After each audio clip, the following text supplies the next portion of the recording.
Hello guys, कैसे हैं आप लोग। मुझे उम्मीद है आप लोग ठीक होंगे। पार्ट 7 में कुछ बेसिक फार्मूले सीखे थे। आज पार्ट 8 में हम कुछ और बेसिक फार्मूले सीखेंगे जो बहुत ज़रूरी फार्मूले हैं जिनकी ज़रूरत पड़ती रहती है। यहाँ हम सैलरी का उदाहरण लेकर समझेंगे। आप कॉन्सेप्ट समझिए और आनंद लीजिए। तो चलिए शुरू करते हैं। मैंने डेटा पहले से ले रखा है, तो पहले डेटा को समझ लेते हैं। डेटा में सबसे पहले तो इधर ये सीरियल नंबर है। मैं जूम कर लेता हूँ। ये सीरियल नंबर है, नेम ऑफ एम्प्लॉय है, जेंडर है, डिजिग्नेशन है एम्प्लॉय का, स्किल स्टेटस वो एम्प्लॉय स्किल है या सेमी स्किल है या अनस्किल है। ठीक है। इसके अलावा ये फिक्स सैलरी है ना, पेड डेज हैं, ओवर टाइम है, और सीएम मतलब करंट बेसिक और करंट बेसिक सैलरी बेसिकली। ठीक है ना।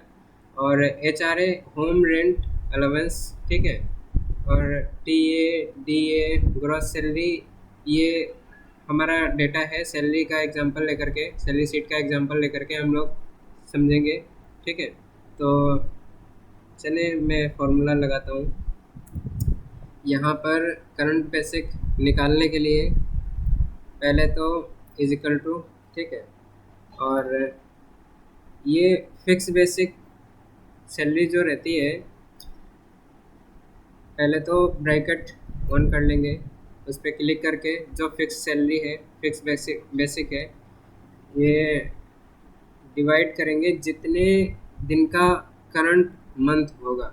जैसे जुलाई है, जुलाई 31 दिन का होता है तो 31 से डिवाइड करेंगे। अगर हम जून की सैलरी दे रहे हैं तो जून 30 दिन का होता है, लेकिन उस जून की सैलरी देने के लिए 30 से ही डिवाइड करेंगे।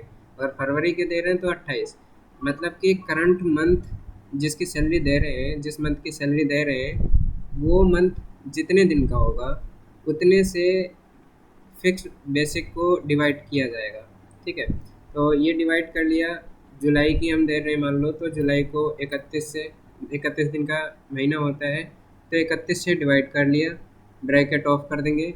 अब ये हो गई एक दिन की सैलरी।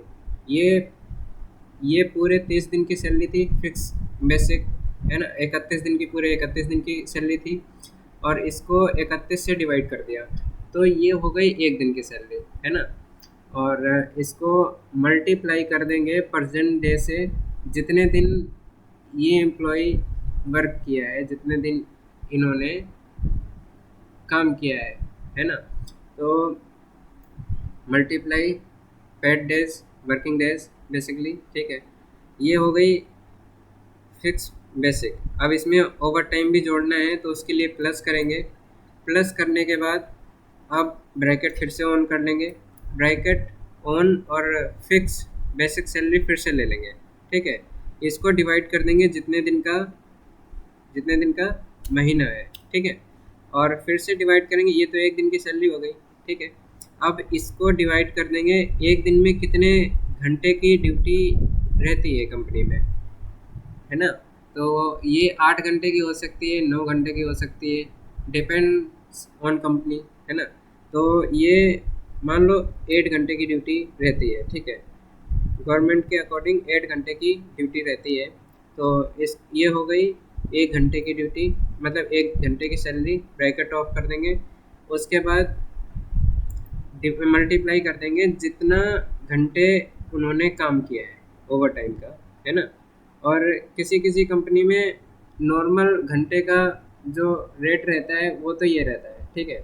उसके बाद जो ओवर टाइम होता है उसमें वो डबल मिलता है, नॉर्मल से डबल मिलता है, तो उसको मल्टीप्लाई 2 कर देते हैं। और अगर नहीं मिलता है तो उसको केवल ओवर टाइम से मल्टीप्लाई कर देंगे तो निकल के आ जाएगा। तो इन्होंने 31 दिन काम किया है, ओवर टाइम 0 है, फिक्स बेसिक इनका 40,000 है, तो 40,000 इनका आना चाहिए। चलो इंटर प्रेस करते हैं तो इनका 40,000 आ गया। ठीक है। ऐसे ही इसको क्या करेंगे, ड्रैग कर देंगे नीचे तक, है ना। तो जो जितने दिन जिसने काम किया है उस हिसाब से उसकी सैलरी आ गई है ना। अब इसको पूरे को फिर से सेलेक्ट कर लेंगे, control shift plus down arrow. ठीक है, पूरा सेलेक्ट हो गया। अब इसको जूम आउट करके, ठीक है, यहाँ से होम टैब में ठीक है। होम टैब में नंबर फॉर्मेट में डिक्रीज डेसिमल, डेसिमल ज़्यादा हो रहे हैं तो डेसिमल कम कर देते हैं, ठीक है।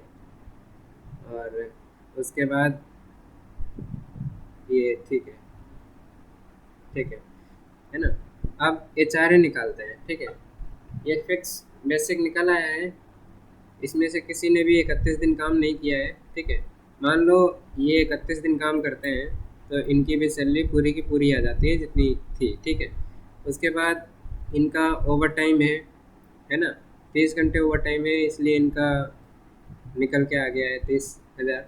अभी एच आर है, ये ऐसे ही सभी का निकल के आया है ओवर टाइम। और ओवर टाइम कैसे निकाला है ये देखें, एक बार फॉर्मूला फिर से समझ लेते हैं। तो मैं जूम कर लेता हूँ। ये ये है फिक्स बेसिक, ठीक है। और उसको डिवाइड कर दिया है जितने दिन का करंट मंथ है, जिसकी सैलरी दे रहे हैं जितने दिन का मंथ है, उसको डिवाइड कर दिया है वर्किंग डेज से, जितने दिन उन्होंने काम किया है उससे मल्टीप्लाई कर दिया है, ठीक है। उसके बाद क्या है कि ये ओवर टाइम जोड़ना है तो प्लस कर दिया। उसके बाद फिक्स बेसिक को डिवाइड कर दिया 31 से, जितने का महीना है, ठीक है। और उसके बाद 8 घंटे की ड्यूटी होती है तो 1 घंटे की सैलरी निकालने के लिए 8 से डिवाइड कर देंगे, ये इतना एक दिन का हो गया। और इस पूरे को जब मिला देते हैं तो ये 1 घंटे का निकल के आ जाता है, ठीक है। अब जितने घंटे इन्होंने ओवर टाइम किया है उससे मल्टीप्लाई कर देते हैं तो हमारा वो निकल के आ जाता है, ठीक है। तो ये हमने तो बेसिक सैलरी निकाल लिया है, ठीक है। अब उसके बाद हम निकालेंगे H R A. H R A निकालने के लिए नेस्टेड इफ फॉर्मूले का उपयोग करेंगे, सॉरी, नेस्टेड इफ फॉर्मूले का उपयोग करेंगे। तो इसमें अलग अलग कंडीशन देंगे, जैसे जो स्किल्ड होगा, जो स्किल्ड होगा, स्किल्ड होगा, और जो सेमी स्किल्ड होगा, सेमी स्किल्ड, और जो अनस्किल्ड होगा, अनस्किल्ड होगा। सॉरी गाइस, थोड़ा कॉल आ गया था तो ये ले लिया है। जो स्किल्ड है उसको उसकी सैलरी में से 50% होम रेंट अलाउंस मिल जाएगा, एच आर ए मिल जाएगा। और जो सेमी स्किल्ड है उसको 40%, और जो अनस्किल्ड है उसको 20%, ठीक है। तो इसको कैसे निकालते हैं यहाँ पर हम लोग सीख लेते हैं। फॉर्मूला लगाते हैं इक्वल टू ये जो बेसिक सैलरी है, ठीक है, नहीं सॉरी, इफ ब्रैकेट ऑन, ठीक है। लॉजिकल टेस्ट में क्या रहेगा, जो ये वाला रहेगा ये, ठीक है। ये मस्ट बी इक्वल टू कितना होना चाहिए, स्किल्ड। अगर ये स्किल्ड है, ठीक है, अगर ये स्किल्ड है तो फिर क्या होना चाहिए, ये होना चाहिए इसका, ये जो फिक्स्ड सैलरी है इसका कितना होना चाहिए, 50%। ये जो नीचे हम लोगों ने डिसाइड कर रखा है इस हिसाब से हम लोग ये यहाँ पर देंगे, ठीक है। तो इसका कितना होना चाहिए, मल्टीप्लाई 50, कितना परसेंट, 50%, ठीक है। ये हो गया। उसके बाद दूसरी वैल्यू लेंगे, ठीक है। अगर ये सेमी स्किल्ड हुआ तो फिर क्या करेंगे, तो फिर से इफ फार्मूला लगाएंगे, ठीक है। ब्रैकेट ऑन करेंगे, ब्रैकेट ऑन करने के बाद ब्रैकेट ऑन टैब प्रेस करते ही हो जाता है, ठीक है। तो लॉजिकल टेस्ट में फिर से यही वाला लेंगे, यही सेल। और ये अब क्या होना चाहिए, ये मस्ट बी इक्वल टू, अगर सेमी स्किल्ड है, ठीक है। ये डबल इन्वर्टेड कॉमा में, टेक्स्ट हमेशा डबल इन्वर्टेड कॉमा में लिखा जाता है। तो ये सेमी स्किल्ड है, अगर सेमी स्किल्ड, ठीक है, डबल इन्वर्टेड कॉमा ऑफ, ठीक है। अब अगर ये सेमी स्किल्ड है तो फिर कितना होना चाहिए, फिक्स बेसिक का, जो फिक्स बेसिक सैलरी है इसका कितना होना चाहिए, 40%, है ना, मल्टीप्लाई 40%, ओके। अगर ये नहीं होता है, तो क्या होना चाहिए, फिर होना चाहिए फिक्स बेसिक जो सैलरी रहती है ये वाली, इसका कितना होना चाहिए, इसका होना चाहिए कितना, नीचे हमने कितना डिसाइड किया था 20%, ये ठीक है। तो इसका हम 20% मल्टीप्लाई कर लेते हैं, ठीक है। यहाँ पर मल्टीप्लाई 20%, है ना। हमारे पास कितनी कंडीशन थी, कंडीशन सिर्फ दो थी, नहीं तीन थी। पहला तो स्किल्ड, है ना, इसके लिए इफ फॉर्मूला दे दिया। इसमें क्या होता है, एक तो ट्रू लॉजिकल टेस्ट तो ये होता है, ये कंडीशन में अगर वैल्यू ट्रू है तो फिर क्या आना चाहिए, तो 50% आना चाहिए, मैंने लिख दिया, ठीक है। अब कॉमा लगा दिया, कॉमा लगाने के बाद जो फॉल्स वैल्यू है उसके अंदर फिर से एक इफ फार्मूला लगा दिया दूसरी कंडीशन देने के लिए। अब इसमें सेमी स्किल्ड है तो फिर कितना होना चाहिए, 40%।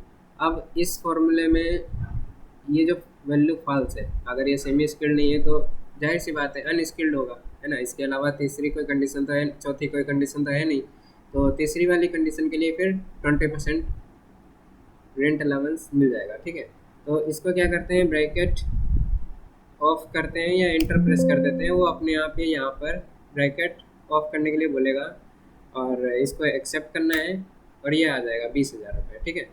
अब इसको हम जूम कर लेते हैं।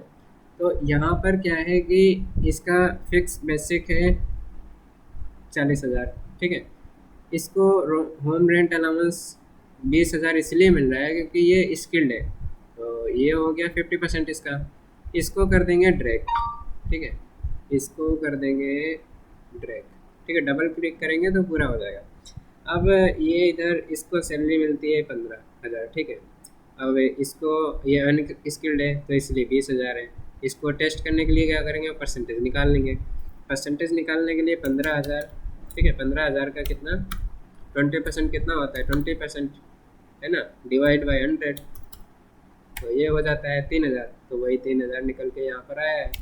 तो अब ये अनस्किल्ड हैं तो क्या कोई कर सकता है, होम रेंट अलाउंस तो कम तो मिलेगा ही। इसके बाद हम लोग TA, travel allowance, DA, dearness allowance और ग्रॉस सैलरी ये सीखेंगे हम अगले पार्ट में। Thank you so much.